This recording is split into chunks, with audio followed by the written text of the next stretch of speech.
Hoje você vai aprender. Hoje nós iremos nos aventurar sobre as partes subterrâneas ou as partes que foram soterradas pela última grande catástrofe.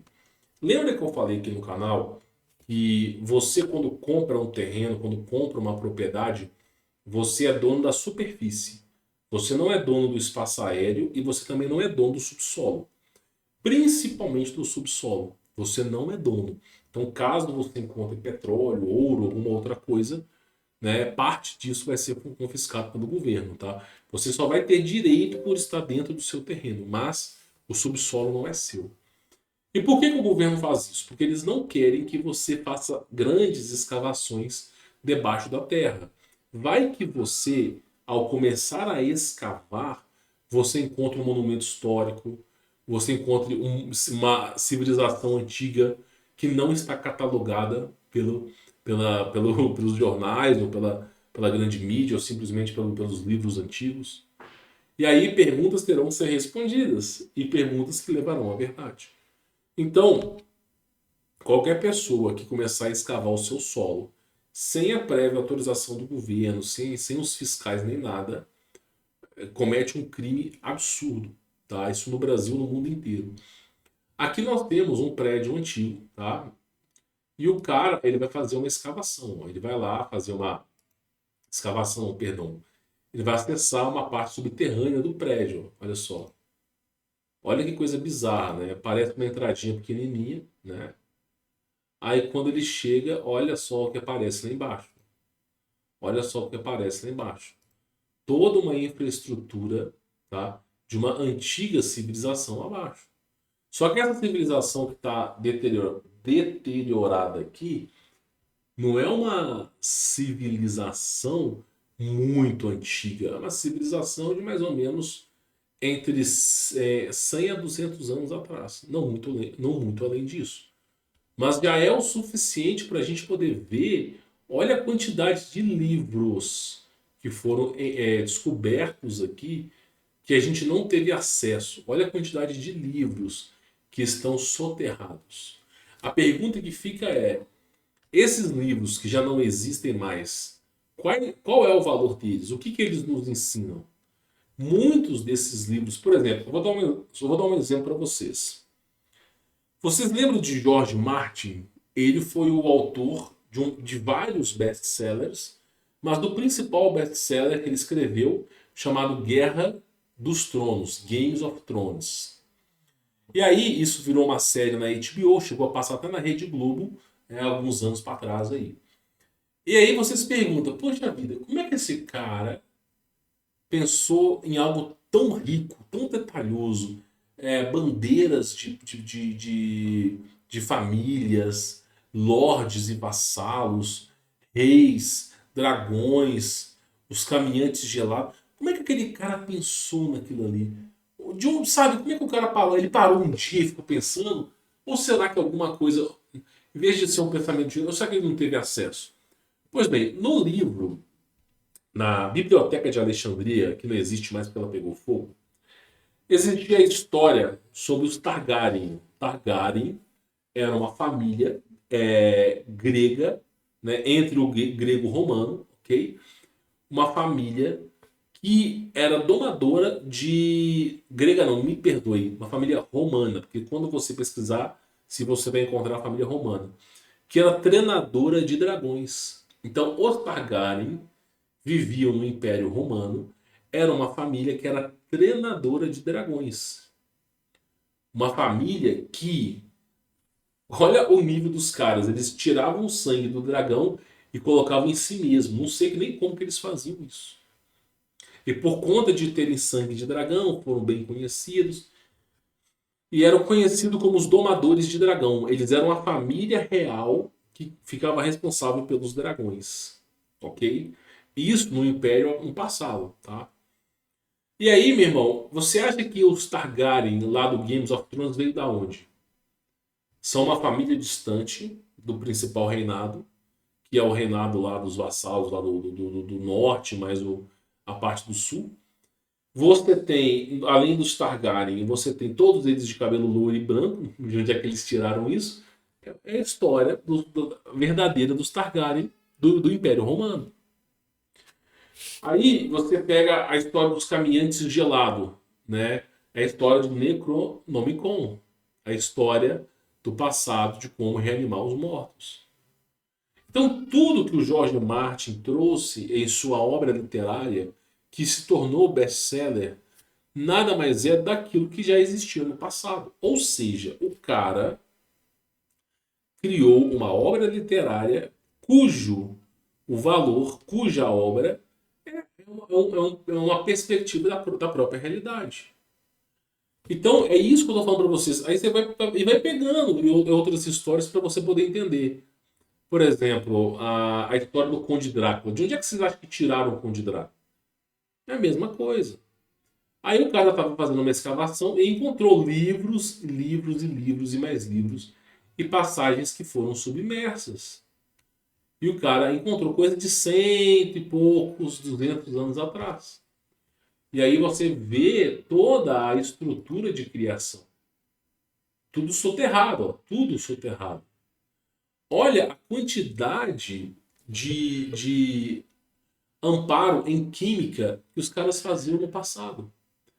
Lembra dos alquimistas? O Isaac Newton, ele não era físico. Físico, meu irmão, nunca existiu. Isso é mentira. Isaac Newton, ele era ocultista.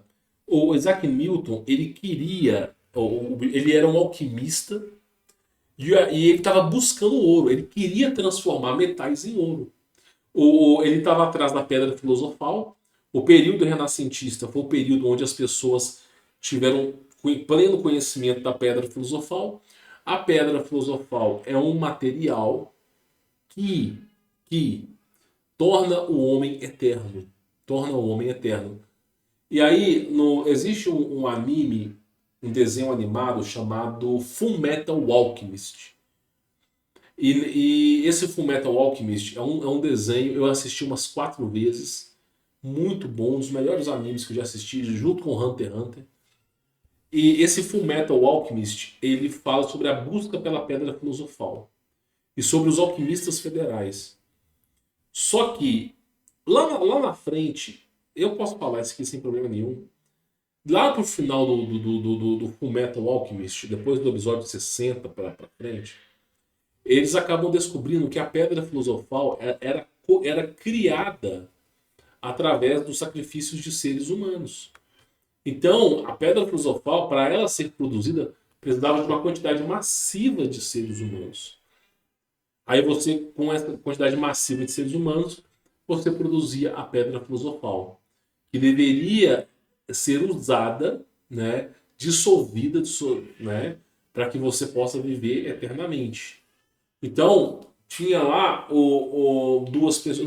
Aí não vou poder falar, senão já é spoiler. Mas tinha duas pessoas. E no final do Fullmetal Alchemist, você descobre que essas duas pessoas elas já tinham mais de 1000 anos de idade. E elas usavam a pedra filosofal para estarem vivas. Só que a pedra filosofal, ao mesmo tempo que ela te torna imortal, entre aspas, a pedra filosofal ela vicia. Então o seu corpo, com a pedra filosofal, ele fica jovem.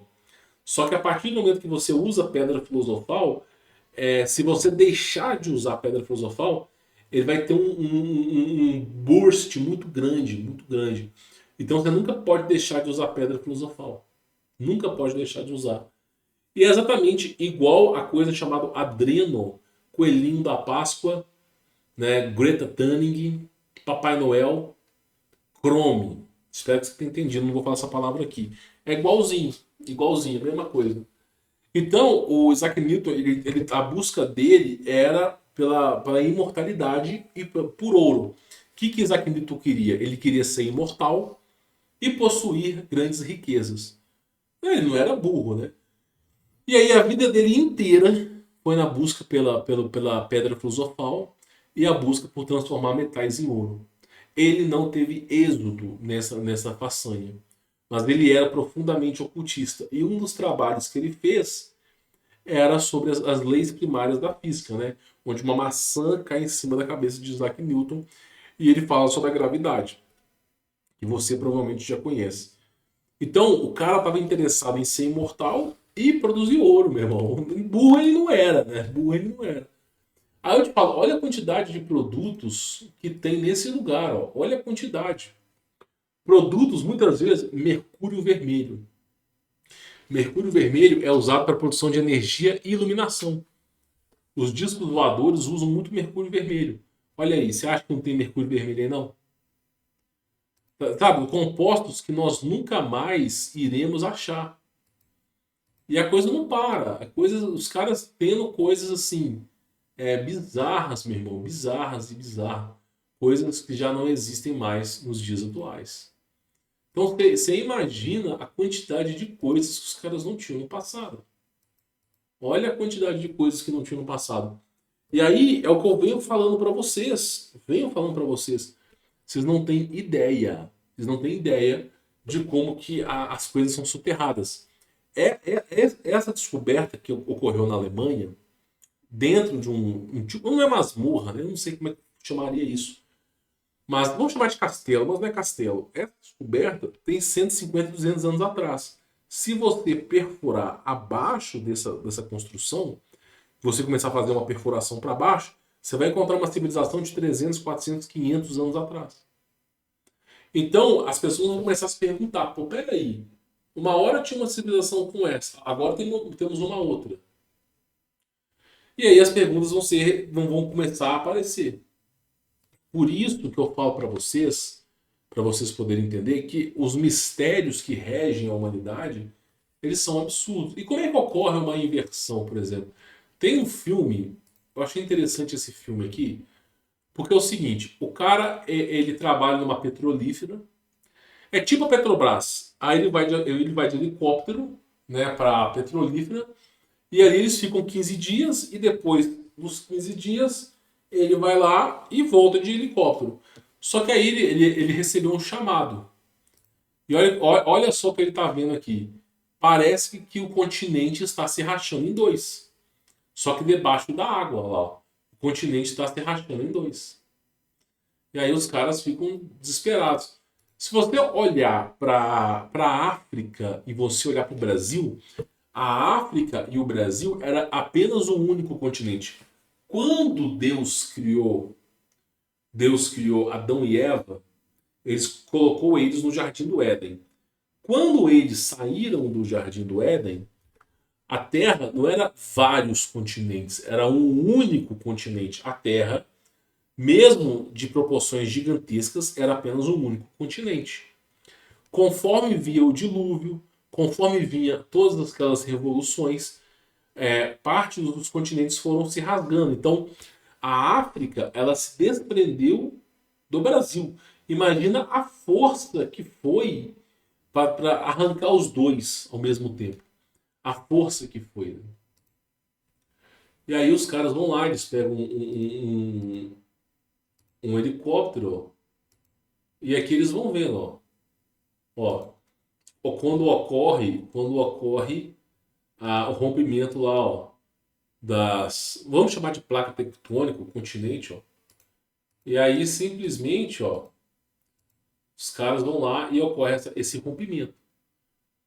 E aí eu digo para vocês o seguinte, né? Quando a gente fala de Atlântida, dela ter sido soterrada por água, não pense você que foi uma enchente.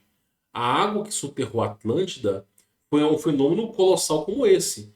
Houve o rompimento dos continentes e de repente você tem uma onda, um tsunami de 1.000 metros de altura. Um tsunami tão forte, tão devastador, que destruiu todos os grandes monumentos, colocou a cidade debaixo de água para sempre. Então, a gente não tem que pensar, pô, tinha uma onda de 20 metros de altura que soterrou. Não, não foi isso que aconteceu. Primeiro que a Atlântida tinha muros com centenas de quilômetros. Era talvez a cidade mais bem desenvolvida. E a cidade foi projetada para sobreviver a inversões magnéticas. E mesmo assim não resistiu. Então, o que eu quero que você entenda? Conforme você vai estudando, você vai avançando nesse campo, você percebe que civilizações sucumbiram à inversão magnética e parece que as coisas vão afundando. Então, vai que você pega uma furadeira, uma broca, não sei o quê, e começa a escavar o solo, o subsolo da sua casa. E de repente você começa a escavar 12, 13, 15, 20 metros e você chega, por exemplo, na sala de um antigo reinado. Perguntas vão ter que ser respondidas. E aí, chegando nesse reinado, você vê corredores de 4 a 8 metros de altura, né, que não corresponde à estatura humana atual.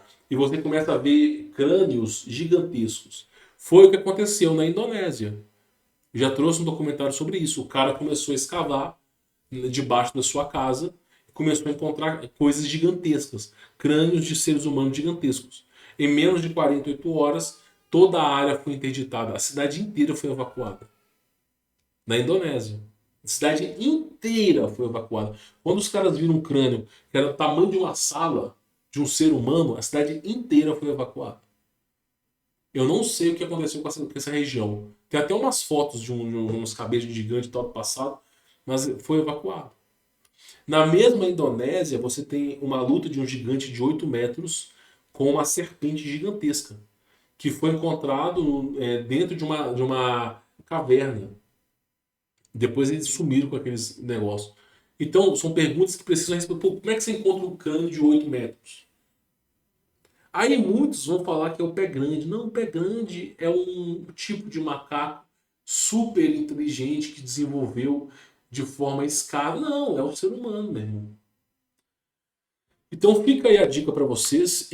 Francamente, quando eu olho pro. Vamos voltar àquela imagem lá. Quando eu olho para o que foi descoberto com isso aqui, ó, a quantidade de coisas que foram descobertas é absurdo. Aí os caras descobrem, passa um tempo, a região está lacrada. Teve um caso de uma igreja no Brasil que tinha um alçapão como esse aí. Aí um dos fiéis que era amigo do padre decidiu fazer uma escavação. E ao fazer uma escavação, ele gravou com uma câmera. Só que naquela época não tinha tecnologia, né? Nem TechPix tinha. Então era aquelas câmeras antigas. E aí ele começou a descobrir um monte de tumba, começou a descobrir um monte de coisa estranha lá dentro, né? E parecia que a igreja foi construída em cima de um lugar para selar aquilo que estava ali. E aí passou um tempo, o governo chegou e o padre, ele foi movido, eu não sei o que aconteceu com o padre, mas aquele padre, ele não foi mais encontrado, foi substituído, esse padre foi trabalhar em outro lugar, em outra paróquia, sei lá onde, e veio um outro padre. E esse outro padre, a primeira coisa que ele fez foi selar com concreto aquele lugar, concretar, botar piso em cima. E quando perguntado para esse padre, ele falou que não, que aquilo ali antigamente era um negócio de devoção dos santos. Que os santos protegem aquela igreja. E nunca mais ouviu falar. Mas o cara que chegou a filmar, essa filmagem, eu não sei se. Eu não tenho ela no computador, mas quem tiver aí deve saber. E ela falava, mostrava umas coisas estranhas, meu. Até, sabe, umas armas de matar monstros. Tem muito estranho. E aí, basicamente, foi soterrado. Então tem muita coisa que é feita assim de maneira que vocês não têm ideia. Eu conheço um lugar que o exército interditou muitas entradas. Eu não vou falar o nome aqui, que eu não quero me envolver com isso. Mas tem regiões que os caras empenharam bem em tampar tudo, em deixar tudo lacrado, entendeu? Para perguntas não serem respondidas, tá bom? Bom, espero que esse vídeo tenha elucidado a mente de vocês. A proposta do vídeo de hoje é abrir o campo de visão para vocês enxergarem que caso vocês façam uma escavação, vocês deram de cara com isso aqui. Só que se você fizer uma escavação sem autorização do governo, você pode ser preso. É mais fácil você explodir um ônibus de criança e pegar uma pena menor do que escavar o solo. Sem brincadeira. Porque a escavação do solo levanta perguntas que não foram preparados, o governo não foi preparado para responder. Tá bom? Bom, vou ficando por aqui. Fique na paz.